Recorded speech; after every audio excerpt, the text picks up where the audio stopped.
Ok, allez, je vous propose, pour ne pas faire attendre trop ceux qui sont connectés à l'heure, je vous propose de débuter. Donc, bienvenue à tous sur ce quatrième webinaire qui aura comme thème la gestion du confinement et de la reprise de sportifs sur le plan mental, qui sera animé par Pierre Guillet, qui est avec nous. Donc, préparateur mental, je le laisserai se présenter par la suite. Juste quelques rappels. Donc, vos micros ont été coupés. Je vous rappelle à tous que euh, le chat est présent pour poser vos questions. Donc moi, je serai là pour gérer justement tout ce qui est partie questions auxquelles nous répondrons suite à la présentation de Pierre. Donc s'il y a des questions ou des remarques, n'hésitez surtout pas à les poser sur le chat. Et puis, je vous propose de laisser la main justement à Pierre pour la présentation, sa présentation, et lui laisser la parole. Ça marche. Merci Yannick. Bonsoir à tous. Merci d'être présents ce soir. Hop, je regardais un peu.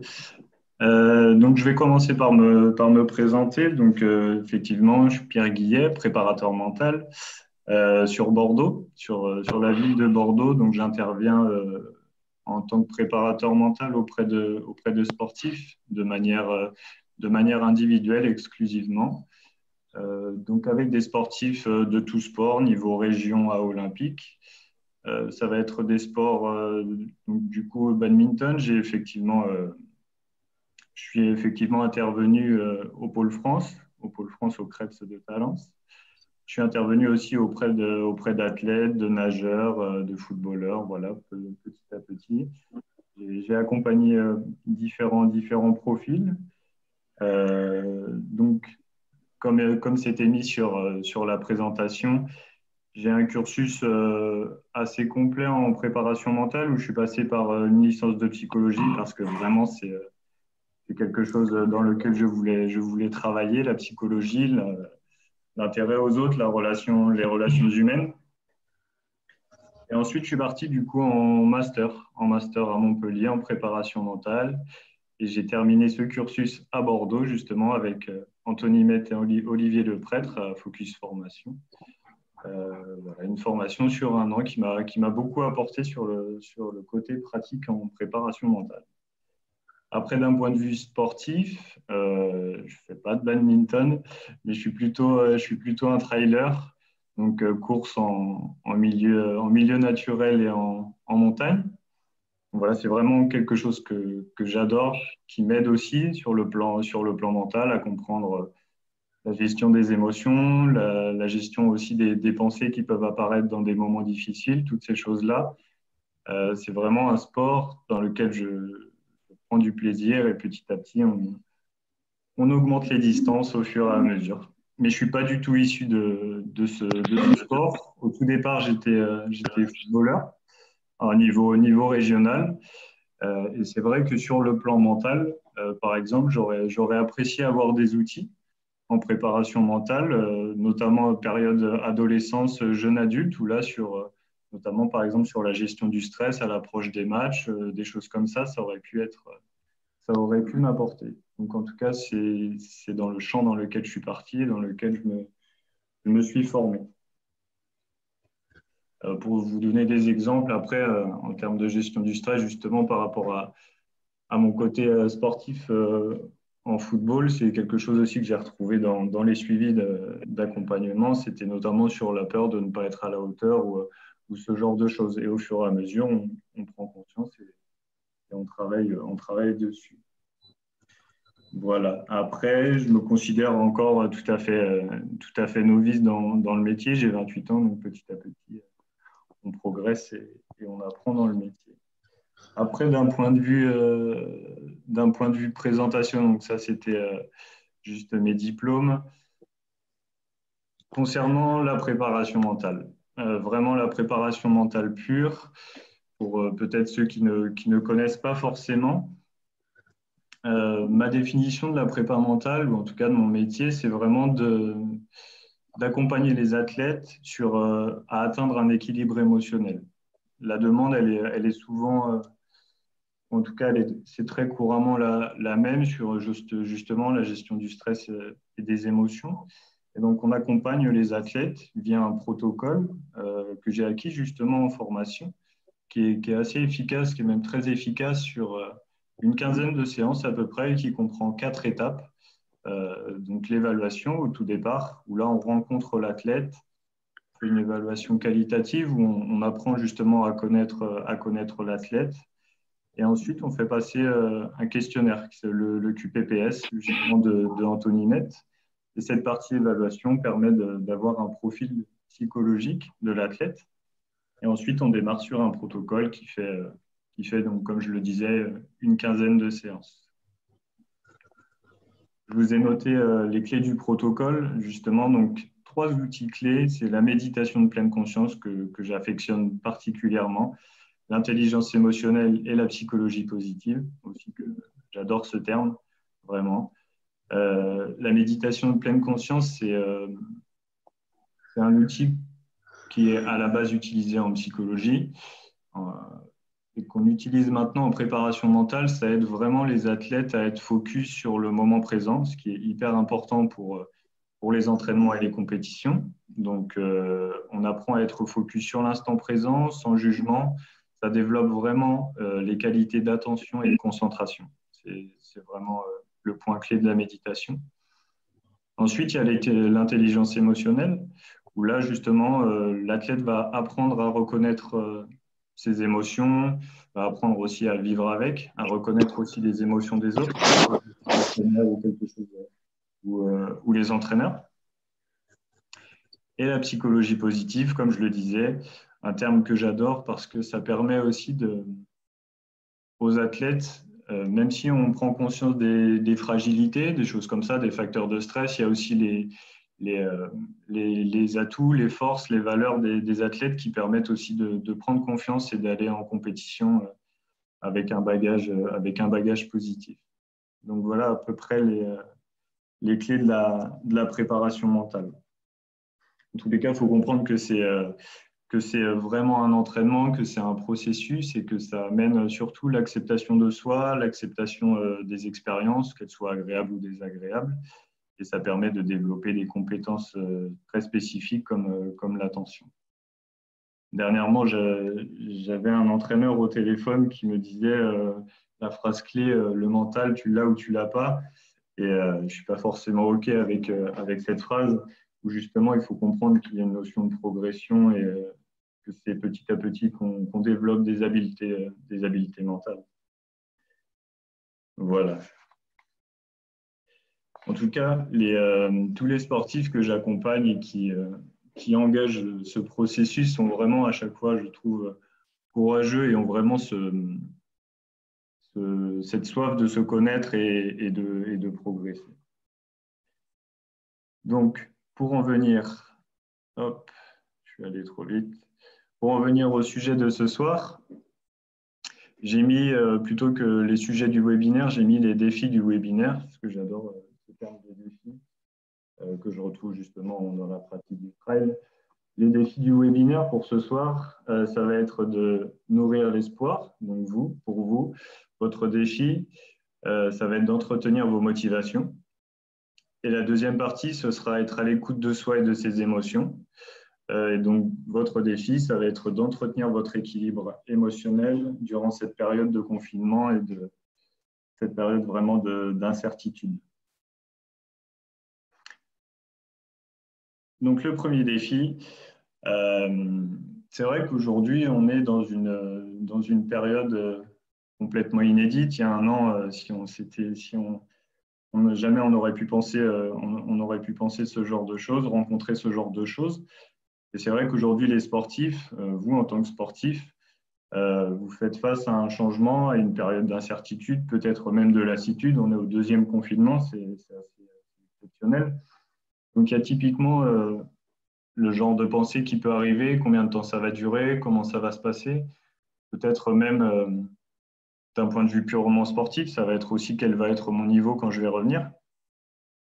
Ça peut être aussi c'était mieux avant. Ça, c'est tout à fait normal d'avoir ce genre de pensée. Mais ce que j'aime dans les notions de changement, et ce qui peut être important pour les athlètes, c'est aussi de comprendre que toute période de changement a un début et a une fin. Et cette période aura bien sûr et évidemment une fin. Donc, c'est pour ça que l'objectif, c'est de nourrir l'espoir. Et l'espoir, vraiment, en psycho du sport, ce n'est pas une attente passive, c'est vraiment de rester actif. Donc, ça va être important de garder un leitmotiv positif et de rester actif et créatif. Et en préparation mentale, pour les sportifs, en fait, il existe des types et des styles de stratégie pour aider les athlètes à rester actifs dans cette période de changement. C'est ce qu'on appelle des stratégies de coping. Donc, habituellement, on les utilise pour faire face à une situation de stress. C'est vraiment des stratégies qu'on utilise, par exemple, en compétition pour faire face au stress. Et donc, les 3 types, c'est centré sur le problème, centré sur les émotions et centré sur le soutien social. Ces 3 types de stratégies sont importantes, en tout cas celle qui est le plus efficace pour agir sur le problème ou sur le stress. En tout cas, c'est les stratégies centrées sur le problème. Ensuite, de manière indirecte, il y a les stratégies centrées sur les émotions, puis les stratégies centrées sur le soutien social. Et ensuite, il y a deux styles de stratégies qui vont être le style actif, que je vais vous recommander, de manière directe ou indirecte, comme je vous le disais, et le style évitement. Donc, dans le style actif, on va vraiment se confronter à la réalité, alors que dans le style évitement, on va plutôt justement nier la réalité, on va esquiver la situation, on va rejeter la situation, essayer de fuir ce genre de situation. Typiquement, en situation de compétition, l'athlète parfois essaie de fuir le stress. Donc, on va peut-être procrastiner ou alors essayer de combler un vide, peut-être même regarder la télévision ou même en entraînement, ça peut être typiquement de se donner moins en entraînement parce qu'on se dit à quoi bon, il n'y a pas de compétition. Alors que le style actif, plutôt, ça va être de prendre les choses une par une, ça va être de rechercher des informations complémentaires, de chercher à être créatif, de se battre aussi pour que les choses changent.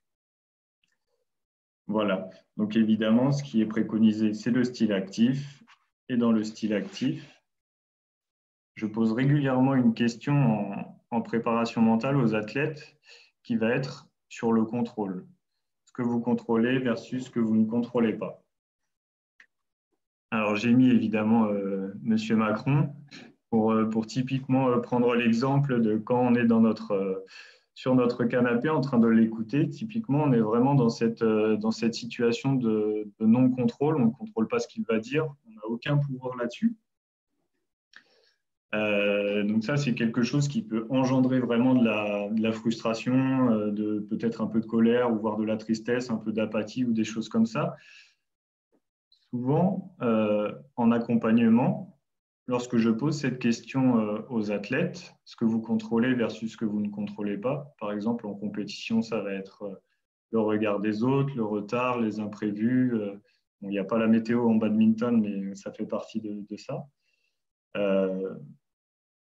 Et lorsque je leur pose la question suivante, de 0 à 10, à combien vous acceptez ce que vous ne contrôlez pas?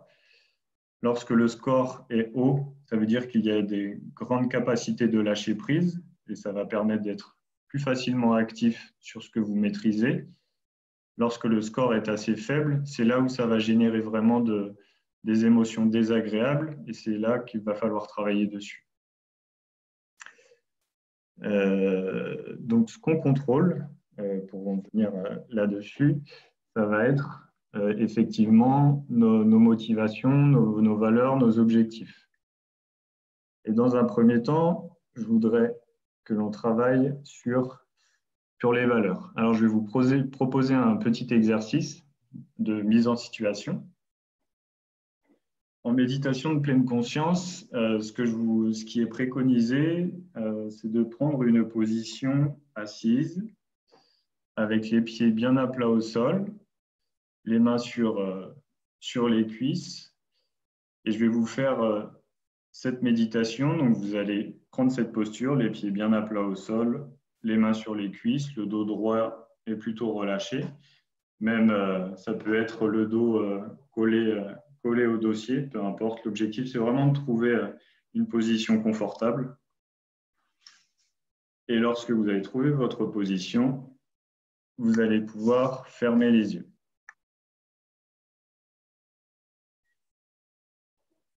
Cet exercice va durer à peu près entre 5 et 10 minutes. Et votre premier objectif, du mieux que vous le pouvez, ça va être de vous focaliser sur votre respiration.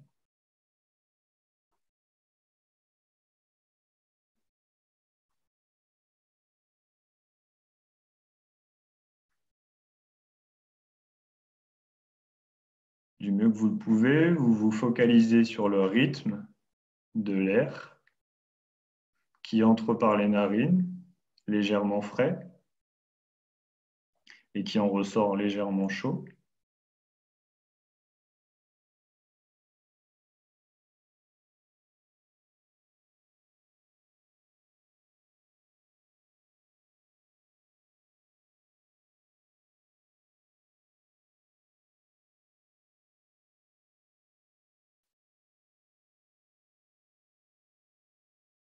Vous prenez conscience de votre respiration, du rythme de la respiration, peut-être en mettant aussi une main sur l'abdomen ou le ventre.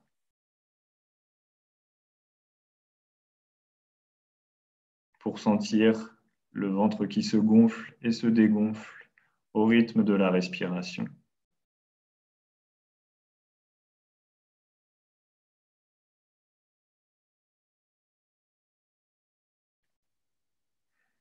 Vous êtes pleinement focalisé dans le moment présent grâce à la respiration. Le rythme de votre souffle est tel qu'il est, parfait comme il est.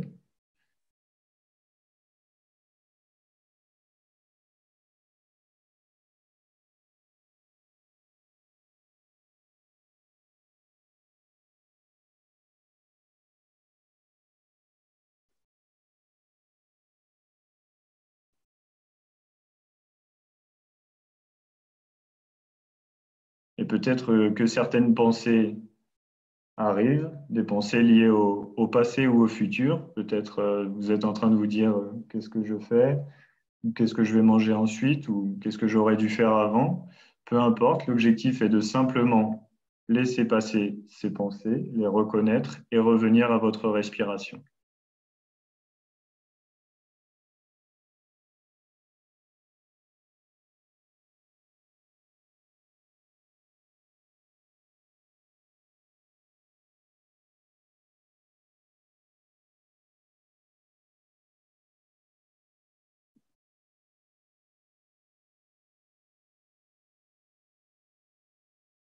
Et maintenant, je vais vous proposer d'imaginer que vous arrivez à la saison prochaine et que vous vous remémoriez les mois qui se sont écoulés entre maintenant et ce moment-là. Et en regardant en arrière et en repensant à cette période, quelles sont les valeurs que vous auriez aimé incarner tout au long de cette période et qui lui auront donné du sens?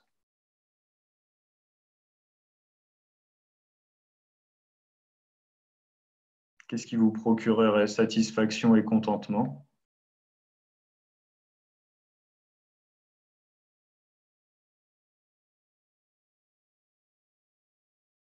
Quelles sont les valeurs qui vous permettront de dire « j'ai fait de cette période une opportunité ».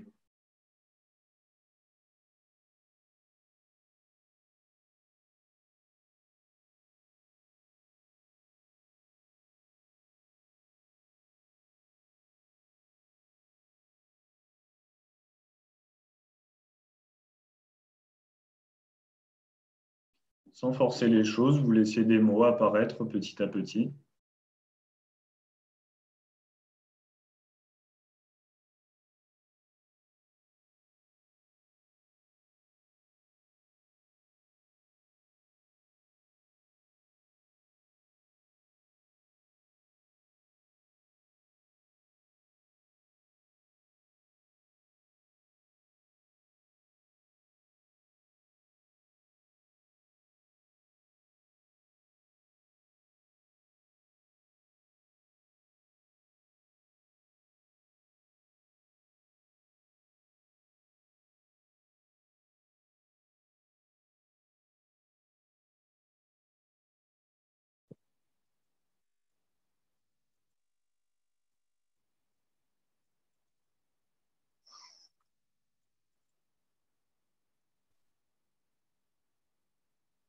Et maintenant, je vous propose de revenir à votre environnement, de mobiliser les extrémités, les doigts, les pieds.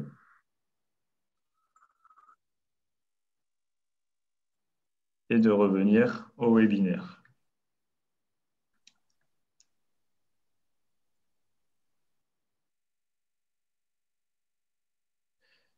OK.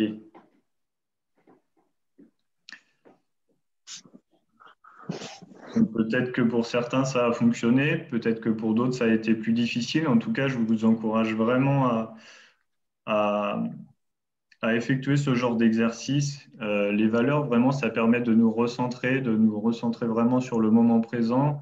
Elles sont hyper utiles pour aller justement vers nos objectifs. Ça va être le sujet de la prochaine diapositive.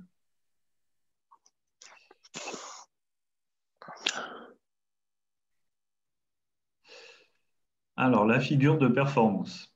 C'est un outil très simple que j'ai acquis durant la formation à Bordeaux.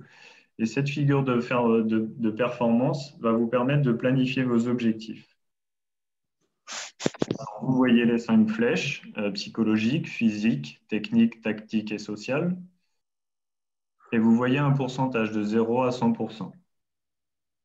En tant qu'athlète, vous pouvez vous situer de 0 à 100%, vous allez noter un certain pourcentage. Par exemple, si vous vous situez niveau psychologique, vous pouvez si vous situez à 70%, en physique à 60%, technique, etc. Une fois que vous avez mis chacun des pourcentages, la question que je pose à chaque fois aux athlètes, c'est qu'est-ce qui manque pour aller à 100%? Qu'est-ce qui manque pour, imaginez, vous avez 60 au physique, qu'est-ce qui vous manque? Quels sont les 40% qui manquent pour aller à 100%? Alors, je vois juste une question pour préciser. Social, ça va être les relations avec les amis, les relations avec les entraîneurs et avec ses proches. Et les amis, je comprends dedans les partenaires de club ou voilà. Donc, une fois que vous avez mis votre pourcentage, la question donc, que je vous disais, c'est qu'est-ce qui manque pour aller à 100%? Et donc, à partir de ça, vous allez énumérer certains critères au fur et à mesure. Peut-être que en psychologique, ça va être la gestion du stress. En physique, ça va être peut-être améliorer l'endurance pour tenir 1 heure de match ou des choses comme ça. Donc, vous allez échelonner vous allez lister vos critères et ça va vous permettre ensuite d'aller vers vos objectifs et de pouvoir planifier vos objectifs. Alors, je sais qu'au Pôle France, au CREPS, ils le font d'élaborer leurs objectifs, c'est top. En tout cas, ce que je préconise, c'est vraiment d'échelonner ces objectifs à court terme, moyen terme et long terme. Et des objectifs de maîtrise et objectifs de performance. Donc, typiquement, par exemple, comme je vous le disais, par exemple, au badminton, j'ai le souvenir d'un athlète que j'accompagnais, tenir un match de longue durée, donc par exemple 1 heure, on va voir un peu plus, ça peut être un objectif de performance et un objectif de maîtrise, ça va justement être travailler les qualités physiques sur augmenter les capacités d'endurance. Ça peut être sur 1 mois. Après, dans 6 mois, on peut y ajouter dans les objectifs de maîtrise, en plus des capacités d'endurance, ça peut être tout simplement améliorer les stratégies d'attention pour être encore plus lucide sur un match à longue durée, ainsi de suite. Vous voyez, à court terme, moyen terme et long terme, on ajoute progressivement. Et ce que je préconise aussi, c'est vraiment d'écrire. Écrire vos objectifs pour avoir un repère. Un repère de où vous partez, où est-ce que vous voulez aller. C'est hyper important d'écrire et de chiffrer pour voir votre progression.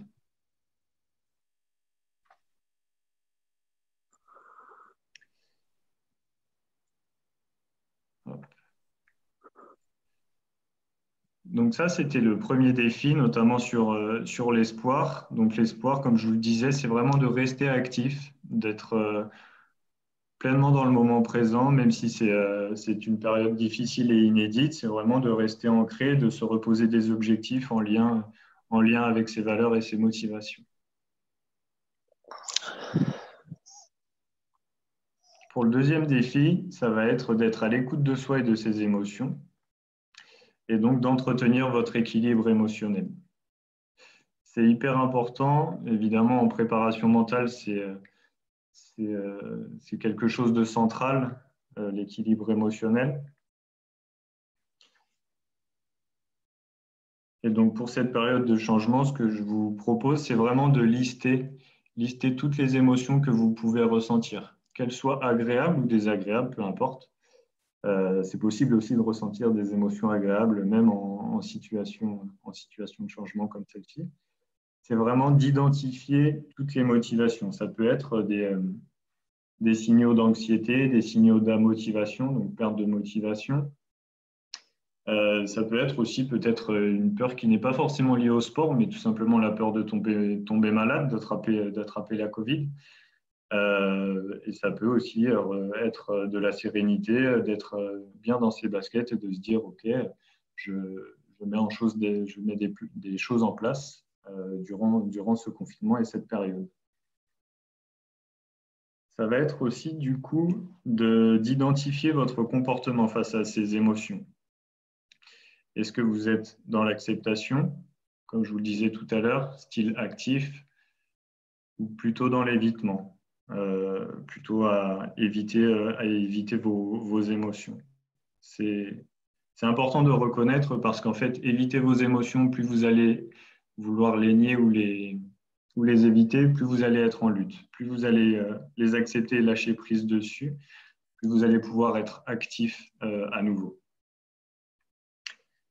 Ensuite, concernant les émotions, pour entretenir votre équilibre émotionnel, ça va être de les exprimer tout simplement, soit par écrit, ça c'est quelque chose que je fais beaucoup avec les athlètes, je les pousse énormément à écrire parce que ça permet, notamment d'un point de vue émotionnel, de décharger le cerveau de toutes les pensées qu'on peut avoir, toutes les émotions qu'on peut avoir. Ça permet aussi de faire des associations d'idées, ça permet de poser les choses dans un carnet au clair. Et si vraiment vous n'êtes pas à l'aise avec l'écriture, ça va être tout simplement d'exprimer vos émotions de vive voix, soit avec vos proches, soit avec des professionnels, donc comme les préparateurs mentaux ou des psychologues. Ensuite, pour entretenir l'équilibre émotionnel, ça va être de garder le contact. Comme je voyais avec la Ligue, je vois justement les webinaires, etc. C'est hyper intéressant. Ça permet de garder le contact et le lien social entre chacun. Je voyais aussi les séances sur des points de vue techniques ou points de vue physiques. Ça permet justement de garder le lien social avec chacun, avec vos partenaires, avec vos entraîneurs. Et ça, je vous encourage vraiment à le faire. Ça permet aussi d'échanger avec eux et peut-être aussi de normaliser les émotions. Peut-être que si vous ressentez un peu d'impatience ou de ce genre de choses, peut-être que votre partenaire va le ressentir aussi et ça permet vraiment de créer un échange et du lien, et ainsi de suite. Et si jamais il y a vraiment des émotions trop fortes, vraiment trop importantes, ça va vraiment être de vous diriger vers un professionnel. C'est très important. Voilà ce que je peux dire. Ensuite, 2 outils pour l'équilibre émotionnel.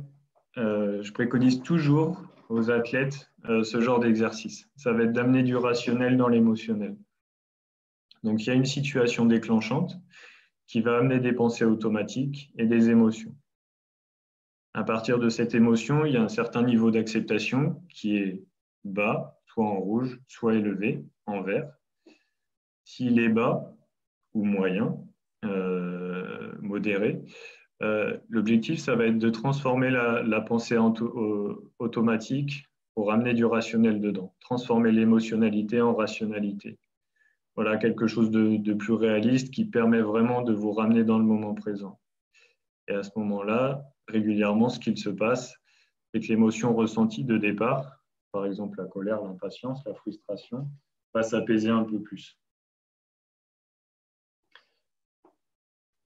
Ça, c'est le premier outil. Évidemment, ça, c'est un tableau que je fais faire aux athlètes, mais ça prend du temps. Ce n'est pas un tableau magique ou quelque chose comme ça que je propose. C'est vraiment des outils qui, dans la durée, permettent de capter le fonctionnement du cerveau, de voir qu'il y a une situation, une pensée, une émotion, et de ramener de la rationalité. Ça permet vraiment de s'ancrer vraiment dans le moment présent. Et enfin, le dernier outil, ça va être de prendre une pause, comme on l'a fait tout à l'heure avec les valeurs. Mais là, ça va vraiment être un exercice sur la respiration, la méthode 3-6-5, que vous connaissez peut-être, qui est une méthode de régulation des émotions et qui permet de réguler la cohérence cardiaque. Et donc, c'est comme le dit son nom, c'est à faire 3 fois par jour. Ça fait un peu comme une ordonnance, 3 fois par jour, 6 respirations par minute. J'inspire 5 secondes, j'expire 5 secondes, et tout ça 5 minutes de suite. Et comme tout à l'heure, vous pouvez très bien le faire allongé ou assis, peu importe, comme vous voulez, une position vraiment confortable. L'objectif, c'est vraiment de compter l'inspiration. 1, 2, 3, 4, 5. Et l'expiration, la même chose, 5 secondes. Si vraiment c'est trop long, vous faites 4 secondes, peu importe. L'objectif, c'est vraiment d'adapter l'exercice à vos capacités. Et pour terminer cette présentation, pour la reprise, ça va être de prendre soin de vous et de revenir progressivement. Et j'insiste vraiment sur prendre soin de soi. Pour l'équilibre émotionnel, c'est très important. Ça va être justement, et là je m'adresse un peu plus aux entraîneurs, ça va être peut-être de limiter la charge physique et mentale, ou en tout cas savoir prévenir les athlètes de ne pas forcément trop en faire. Il va y avoir une sorte d'excitation, quelque chose comme ça à la reprise, c'est tout à fait normal, on a tous envie de pratiquer notre sport qu'on aime, mais en tout cas ça va vraiment être de gérer ces aspects, gérer l'impatience, gérer la fatigue. Ça peut être un outil tout simple de quantifier la fatigue de 0 à 10. Chaque athlète va venir dire de 0 à 10 à combien il se sent en forme ou fatigué.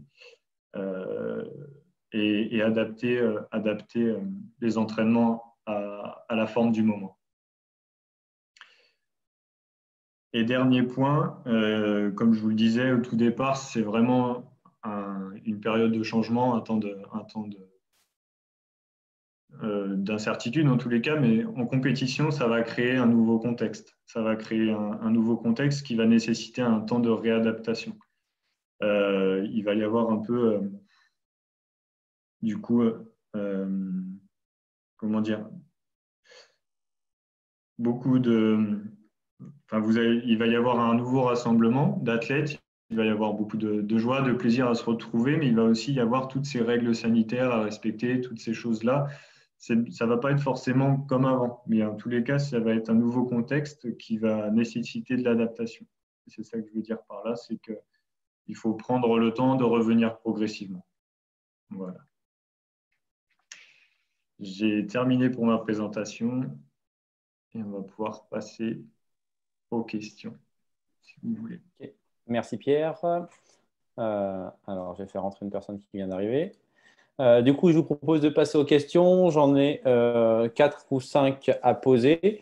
Donc, n'hésitez pas sur le chat. Je vais essayer de gérer les deux. Donc, la première qui a été posée avant le webinaire, donc qui en comprend 2. Comment maintenir l'envie de pratiquer durant cette période? Et seconde question, c'est à la reprise, s'il n'y a pas de compétition pendant quelques temps, comment maintenir la motivation des joueurs pour s'entraîner?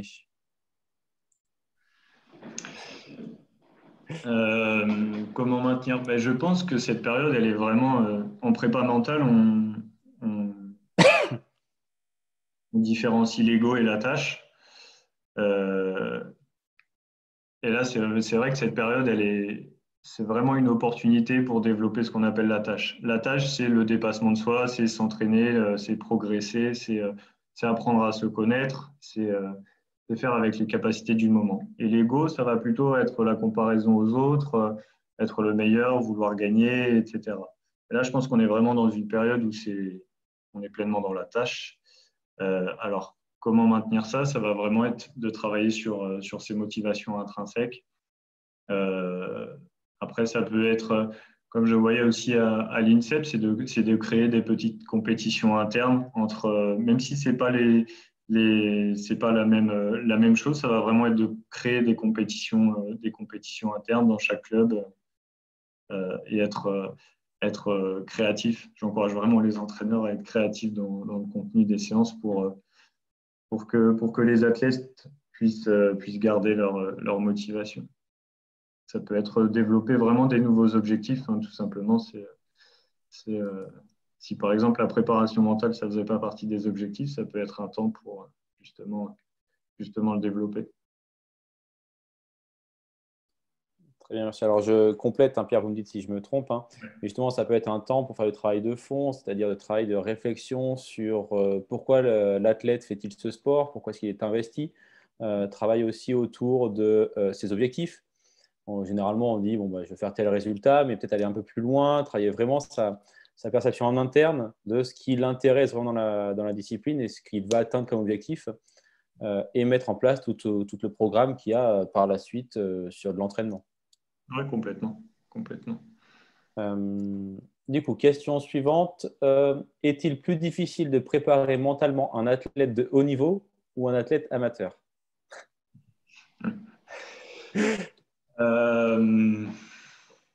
Bonne question. Et à chaque fois, je réfléchis à ça, à ma réponse, parce que je pense que peut-être la seule difficulté va être aussi dans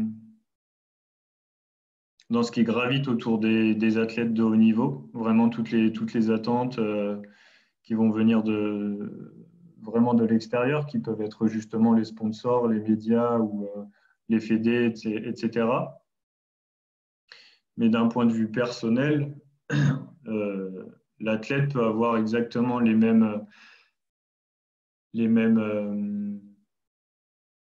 comment dire, mêmes manifestations de stress avec un niveau élevé aussi qui peuvent être niveau élevé aussi. Donc, en termes de difficulté, je suis pas sûr que ce soit plus difficile, mais il faut simplement faire attention. Il y a sûrement plus de facteurs pour l'athlète de haut niveau, notamment je pense à l'athlète olympique que j'accompagne, où évidemment il y a beaucoup plus de personnes qui gravitent autour des athlètes de haut niveau. C'est là où la difficulté peut résider.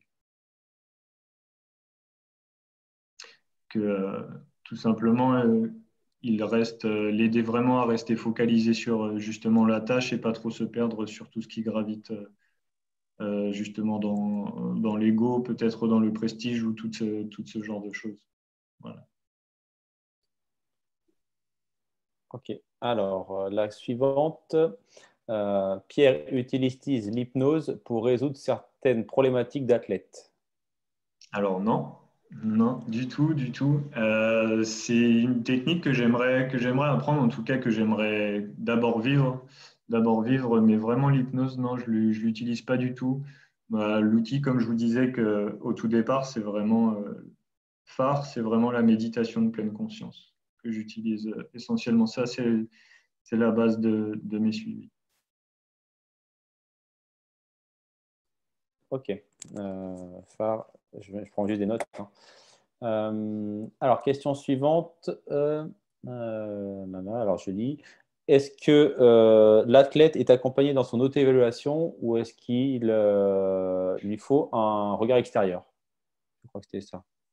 Ouais. Est-ce qu'un regard extérieur peut aider l'athlète dans son auto-évaluation? Ouais. Bah oui, oui, complètement. Après, ça va être typiquement avec un préparateur mental, ce qu'il va lui apporter, c'est, vous pouvez me redire la question? Si Ouais. ça va l'aider à s'auto-évaluer, c'est ça? Ouais, c'est ça. Est-ce que l'athlète, alors je relis vraiment, est-ce qu'un regard extérieur peut l'aider à se rapprocher d'une évaluation la plus juste? Bah oui, oui, complètement. Après, ça va l'aider dans le sens où euh, chaque personne n'a pas forcément conscience de ses manifestations psychologiques, à quel moment ça se passe, comment ça se traduit, dans quelle situation, etc.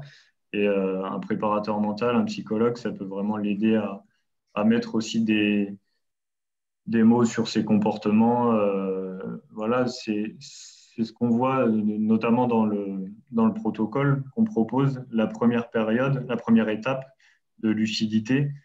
Euh, Ça permet vraiment à l'athlète de prendre conscience de ses émotions et de ses pensées dans chacune des situations, que ce soit au quotidien, à l'entraînement ou en compétition.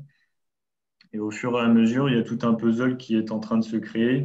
Et justement, l'aide extérieure, ça permet de créer ce puzzle petit à petit. Voilà. Très bien. Alors, juste, je complète. Je pense que la question était aussi, alors dans une discipline comme le BAD, hein, pas énormément développée, est-ce qu'un sportif peut en fait faire des auto-évaluations lui-même donc du coup se faire une approche sur la préparation mentale de manière autonome? De manière Je autonome. pense que c'est ouais. Oui. Donc ça souvent, Sans l'intervention d'un tiers, c'est ça? ouais, c'est ça. Oui, c'est possible. Après, ça nécessite justement d'avoir une bonne conscience de soi, mais c'est vraiment d'être, comme je vous le disais juste avant, d'être à l'écoute de soi, à l'écoute de ses émotions, peut-être de noter, d'écrire beaucoup euh, ce qu'il se passe en entraînement, en compétition, au quotidien. Ça peut être simplement ça. Après, il y aura vraiment des facteurs peut-être, ou en tout cas, il faut lire, il faut se documenter, mais oui, il peut s'auto-évaluer, mais je pense toujours que l'intervention d'un tiers permet de prendre une nouvelle perspective. Très bien. Question suivante. Lorsqu'on lutte contre le lâcher-prise euh, le, et la retenue de ses émotions, laisse-t-on de l'énergie et de l'influx? Alors oui, je vois la question. Ouais. Oui, oui, tout à fait. Ouais. À force, en fait, par exemple, typiquement, si on prend le cas de la situation actuelle, si on est sur peut-être de la frustration, et si on reste justement sur cette frustration, à force de s'accrocher, ça va vraiment créer quelque chose de très important. Euh, alors que si vraiment on accepte cette frustration un temps donné, mais on la laisse passer, ça va permettre d'économiser notre énergie pour justement rester actif et être focus sur ses objectifs. Et ça, vraiment, le lâcher prise, c'est, c'est un terme un peu à la mode, c'est un terme phare, mais c'est quand même très important et ça nécessite vraiment un entraînement. Au fur et à mesure, on apprend à lâcher prise avec des pensées, des émotions et on reste focus dans le moment présent pour économiser son énergie. Ouais. Donc, du coup, je complète cette question. Euh, Si je comprends bien, il est plus énergivore de ne pas lâcher prise que de lâcher prise. Ouais, Je ouais, pense que ouais, voilà, c'était pour complètement. compléter la question, Mhm. hein. Du coup, question suivante. Alors, je la lis en même temps. Est-il possible de méditer pleine conscience dans un environnement bruyant? Je pense notamment à un gymnase plein de joueurs en action. Mhm. Alors, bon courage, c'est un super exercice. C'est un super exercice. J'encourage d'abord à le faire dans un environnement calme pour connaître vraiment les bases de la méditation de pleine conscience, avoir un entraînement assez régulier. Mais en tout cas, oui, c'est possible de le faire dans un environnement bruyant et ça va nécessiter d'être encore plus attentif, par exemple à sa respiration, à ses sensations corporelles. Il y aura toujours des distractions, mais c'est un super exercice. Vous pourrez essayer, vous me direz. Alors, la suivante.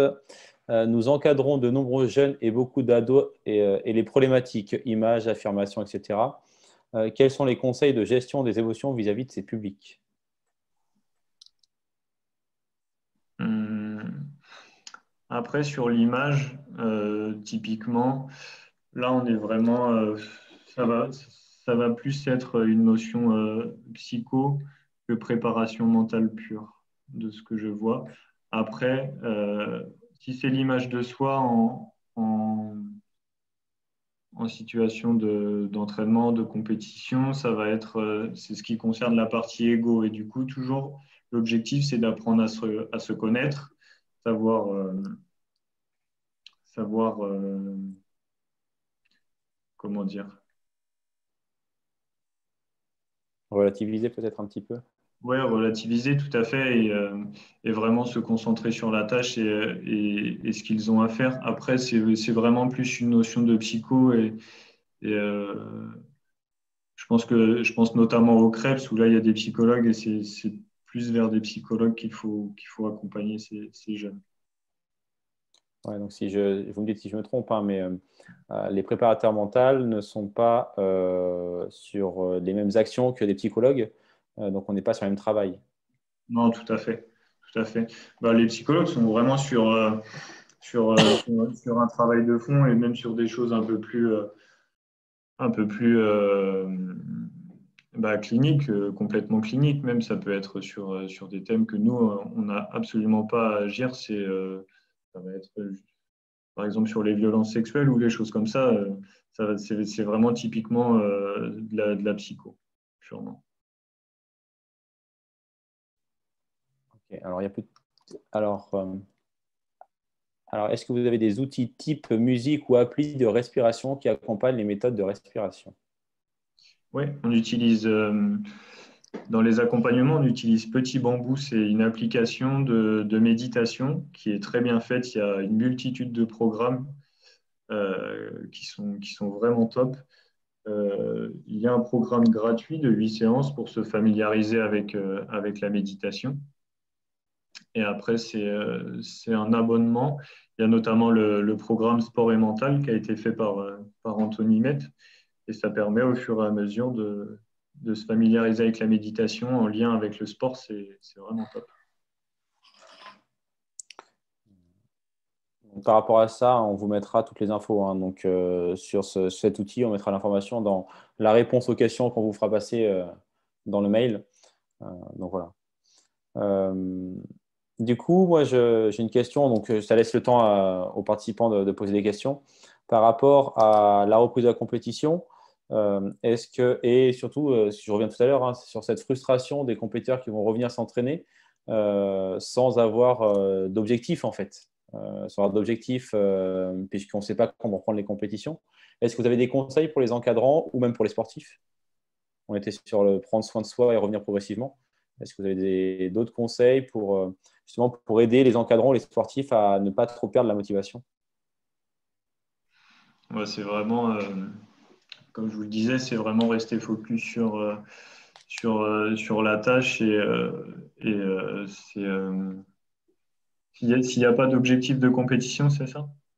Ouais, c'est ça. Parce qu'aujourd'hui, si je prends l'exemple, hein, on peut très bien avoir des compétiteurs qui n'ont pas d'encadrement, donc ont juste des notions de match.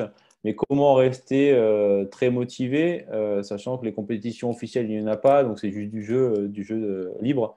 Des fois, ça peut faire perdre un peu la motivation. Bah, c'est vrai que cette période, elle nous met vraiment en difficulté, mais ça peut être aussi revoir un peu l'approche que l'on a de la compétition et c'est vraiment euh, une sorte de développement personnel où là, on va vraiment apprendre à se connaître et à chercher à se développer sur des points, comme je vous le disais tout à l'heure, sur des objectifs physiques, techniques, psycho. Il y a toujours des choses à travailler. Ça peut être justement être curieux et, euh, et, euh, et travailler sur les différents aspects au fur et à mesure. Ça fait réagir. J'ai eu quelques questions qui sont arrivées. Peut-il y avoir une approche collective de la préparation mentale? Ouais.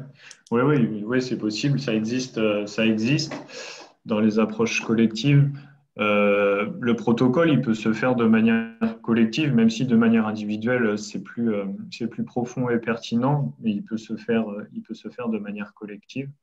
Après, il y a aussi des préparateurs mentaux qui travaillent sur la cohésion d'équipe, sur la cohésion sociale et opératoire. Cohésion sociale, bon, ça va être l'entente entre les partenaires, avec les entraîneurs, etc. Et la cohésion opératoire, ça va être l'objectif que l'équipe va se fixer, l'objectif commun.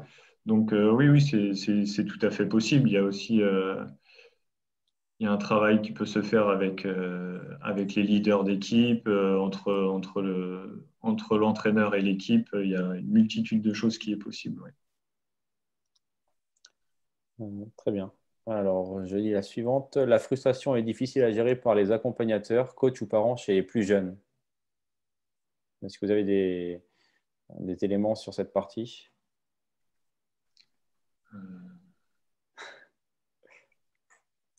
Donc, en fait, on est plus sur, si je comprends bien, alors la frustration des jeunes ou la frustration des parents ou des coachs quand les jeunes ne réussissent pas. Il faudrait peut-être.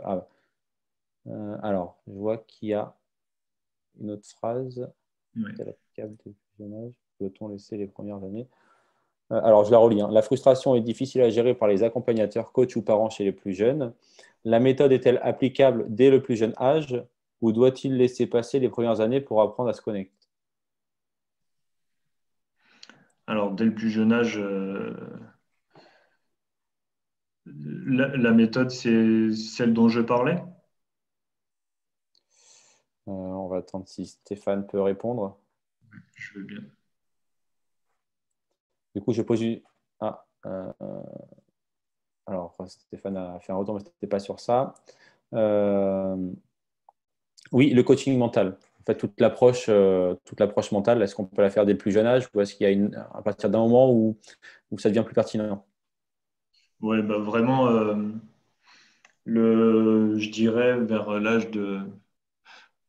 Je pense que la première étape, c'est vraiment enfin, en tout cas, moi, c'est mon ressenti, c'est de laisser les enfants se faire plaisir, voilà, en entraînement, en compétition, peu importe. Mais c'est vrai qu'au fur et à mesure, plutôt vers l'adolescence, 12-13 ans, quand il y a certaines problématiques d'adolescence, c'est là où un coaching mental peut vraiment être pertinent et c'est là aussi où ça peut même apporter sur la vie en général. C'est ça que je veux dire, c'est que c'est une approche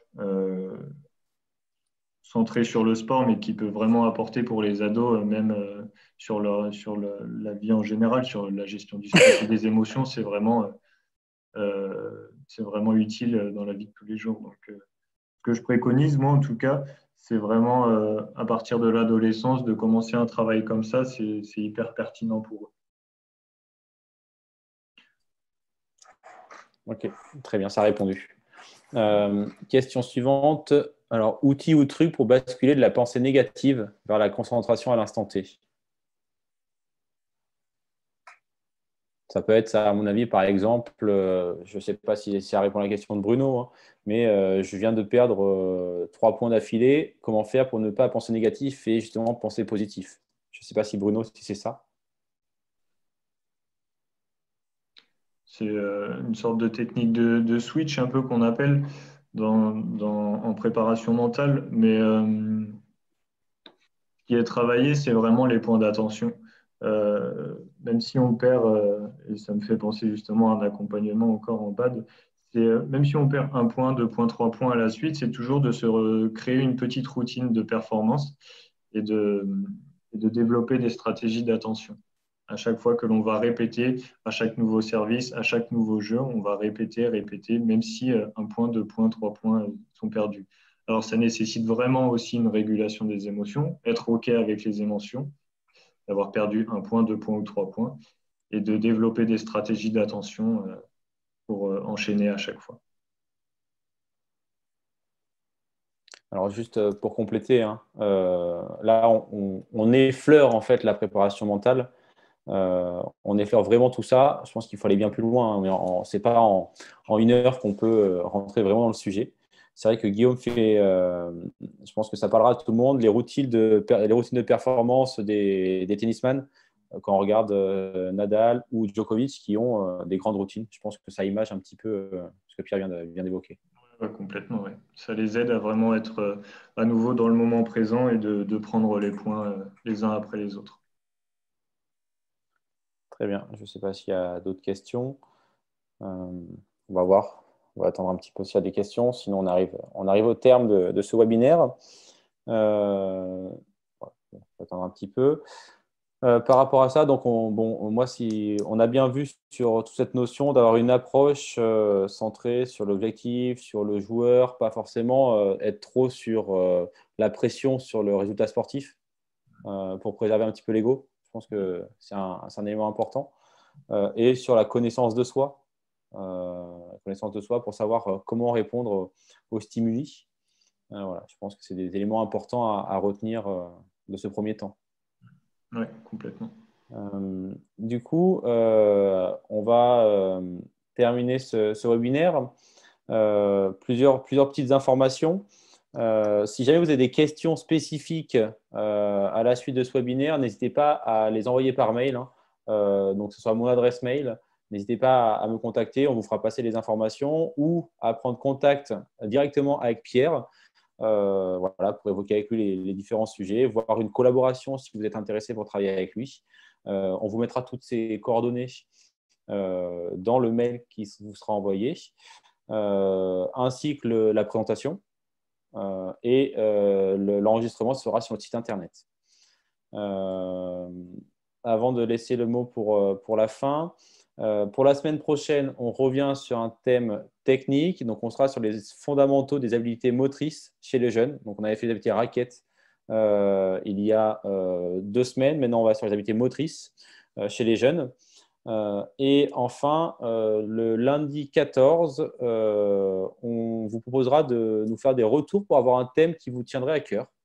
Donc, à partir de demain, on va vous communiquer là-dessus pour que lundi prochain, on puisse vous annoncer le thème du 14 qui vous sera en fait dépendant de vos retours. Donc, si vous avez des envies particulières, n'hésitez pas à nous faire remonter ça. On est preneur. L'idée, c'est de répondre vraiment à ce qui vous tient à cœur de votre côté.